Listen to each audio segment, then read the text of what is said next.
हर रोज एक नई कहानी देखने के लिए हमारे चैनल को सब्सक्राइब करें और बेल आइकन दबाना ना भूलें ताकि आपकी कोई भी कहानी मिस ना हो।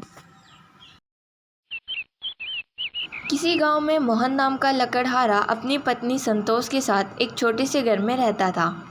मोहन अपना गुजारा करने के लिए जंगल से लकड़ियां काटकर शहर में बेचने जाता था। एक बार मोहन परेशान बैठा हुआ होता है, तभी उसको देखकर संतोष बोलती है, क्या हुआ जी, आप इतने परेशान क्यों बैठे हैं? अरे अब जंगल खत्म होते जा रहे हैं। बड़े बड़े उद्योगपति अपनी कंपनियां बनाने के लिए जंगल को काट रहे हैं। अब जंगल ही नहीं रहेंगे तो हम लकड़ियां कहाँ से बेचेंगे और अपना गुजारा कैसे करेंगे। हम कब तक यूँ लकड़ियों के सहारे गुजारा करते रहेंगे? आप कोई और काम क्यों नहीं देख लेते? हमारे पड़ोस में जो सुरेश है, उसकी ज़मीन किसी उद्योगपति ने अपनी कंपनी बनाने के लिए खरीद ली है और उसके करोड़ों रुपए दिए हैं। मैं तो कहती हूँ कि आप भी अपनी ज़मीन बेच दो। 2 बीघा ज़मीन के 1 करोड़ रुपए, मुझे तो करोड़ों का नाम सुनकर ही डर लगता है। मैं पूरे दिन मेहनत करता हूँ तब जाके 200-300 रुपये कमा पाता हूँ। सुरेश इतने पैसों का करेगा क्या? उन पैसों से सुरेश ने 5 बीघा ज़मीन खरीद ली है और अपना कारोबार भी शुरू कर दिया है। तुम्हारा मतलब है कि 2 बीघा ज़मीन बेचकर 5 बीघा ज़मीन खरीद ली और अपना कारोबार भी शुरू कर दिया है। ये तो सोने पर सुहागा हो गया। मैं तो कहती हूँ तुम भी अपनी ज़मीन बेच दो। वैसे भी खेती में कुछ नहीं रखा है। कई बार तो फसल जल जाती है और कई बार कीड़े लग जाते हैं। जितनी लागत लगाते हैं उतनी फसल नहीं हो पाती है। पर मैं वो ज़मीन नहीं बेच सकता संतोष। वो मेरे पूर्वजों की निशानी है जो पीढ़ी दर पीढ़ी चली आ रही है। वो मैं ज़मीन कैसे बेच सकता हूँ? अरे तुम्हारी सोच अभी भी पुराने ज़माने की है। दुनिया को देखो कितनी आगे निकल चुकी है। और तुम देखो पूरे दिन मेहनत मजदूरी करते हो, फिर भी 100-200 रुपये कमा पाते हो और कभी कभी तो वो भी नहीं कमा पाते हो। तुम सही कह रही हो संतोष। मुझे अपनी ज़मीन बेच देनी चाहिए। मैं कल ही सेठ जी के पास जाकर उनसे बात करूंगा कि उनकी नज़र में कोई ज़मीन को खरीदने वाला हो तो वो बता देंगे। अगली सुबह होने पर मोहन सेठ जी के घर के लिए निकल जाता है।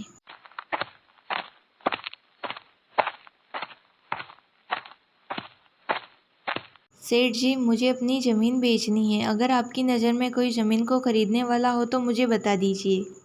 तुम कौन सी ज़मीन की बात कर रहे हो मोहन? वही ज़मीन जो मैंने आपके पास गिरवी रखी थी। अब लकड़ियों का काम तो बचा नहीं है। सोच रहा हूँ वो ज़मीन बेचकर अपना कारोबार शुरू कर दूँ।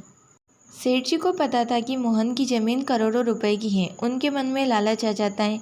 वो सोचते हैं कि मोहन तो अनपढ़ है, इसको पागल बनाकर मैं कम रुपए में इसकी ज़मीन अपने नाम करवा लूँगा। ठीक है मोहन, कल तुम तुम्हारी ज़मीन के कागज़ ले आना, मैं तुम्हारी ज़मीन बिकवा दूंगा। अगली सुबह मोहन ज़मीन के कागज़ लेकर सेठ जी के पास वापस जाता है।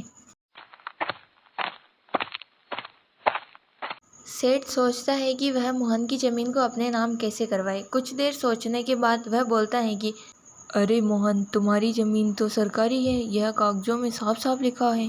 पर सेठ जी, मेरी ज़मीन सरकारी कैसे हो सकती है? यह कागज़ तो मुझे मेरे पिताजी ने दिए थे और उनको उनके पिताजी ने। यह हमारी पुश्तैनी ज़मीन है, ये सरकारी नहीं हो सकती।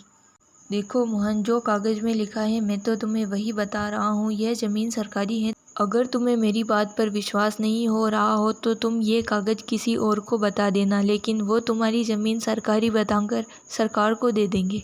पर सेठ जी, अब क्या होगा? देखो मोहन, वैसे तो मैं इन सरकारी कामों में पड़ता नहीं हूँ, लेकिन तुम एक भोले भाले आदमी हो, इसीलिए तुम्हारी ज़मीन को मैं खरीद लूँगा।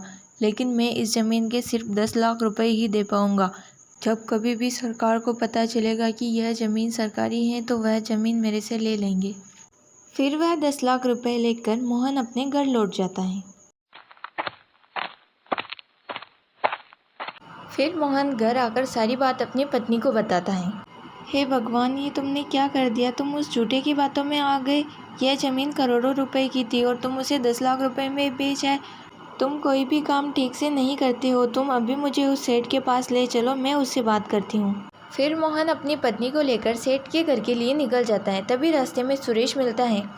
सुरेश बोलता है, अरे भाभी जी, क्या हुआ? इतनी जल्दी में कहाँ जा रहे हो? अरे अब आपको क्या बताऊं, तुम्हारे भैया सेठ के पास ज़मीन को बेचने के लिए गए थे, लेकिन सेठ ने उस ज़मीन को सरकारी बताकर अपने नाम करवा लिया।